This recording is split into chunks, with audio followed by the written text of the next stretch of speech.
So far we have derived the equation for r and v. What is r? Radius of nth orbit, and what is v? Velocity of electron in nth orbit. Now using these two equations we are trying to get the value of potential energy and kinetic energy. After that we will add these two to get the total energy. Now r and v value I have copied here. Okay, so using these two we are going to get the value of PE and KE. So derivation for r and v is very important. Okay.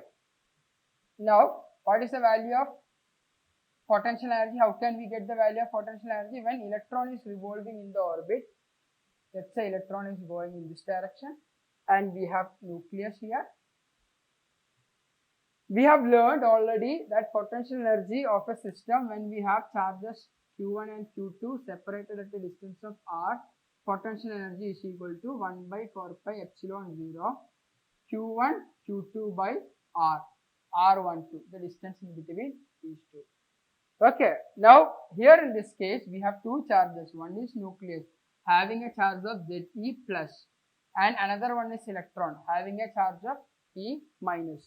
So these two charges are kept at a distance of r apart. Now what is this r? R is nothing but radius of nth orbit. Okay, so in this equation we will substitute Q1 as Ze plus and Q2 as minus E, and what should be the value of r? R is nothing but radius of nth orbit. Here it is first orbit, so radius of first orbit you can substitute. Let's say this is nth orbit, so we will get the value of nth orbit having an atomic number of Z. Anyway, we have found out the value of r. So this r we will substitute here. So here this is radius of nth orbit of an atom having atomic number Z. It's a general case, so this can be substituted with any atom. Okay, so this will be 1 by 4 pi epsilon 0. What is Q1 plus Ze? What is Q2 minus E? What is R12? What is R12? Here, radius of an atom. We have the value here. M square H square epsilon 0 pi m Z square. Okay, so potential energy is equal to this one. Multiply. So minus will come here.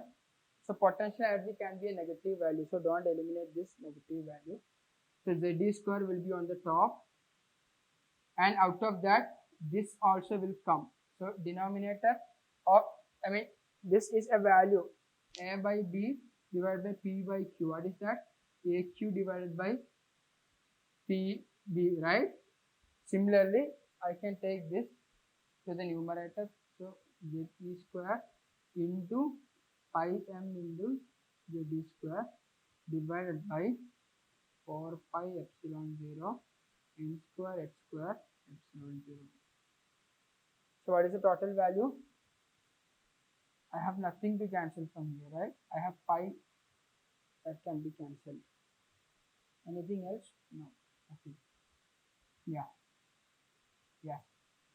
So what will be the value? Z into Z square, E square into E square, E power 4 into m divided by 4 into epsilon 0 into n square h square. So epsilon 0 square, epsilon 0 into epsilon 0, epsilon 0 square. So this will be a negative value. Potential energy. Very important. We know the value of Z.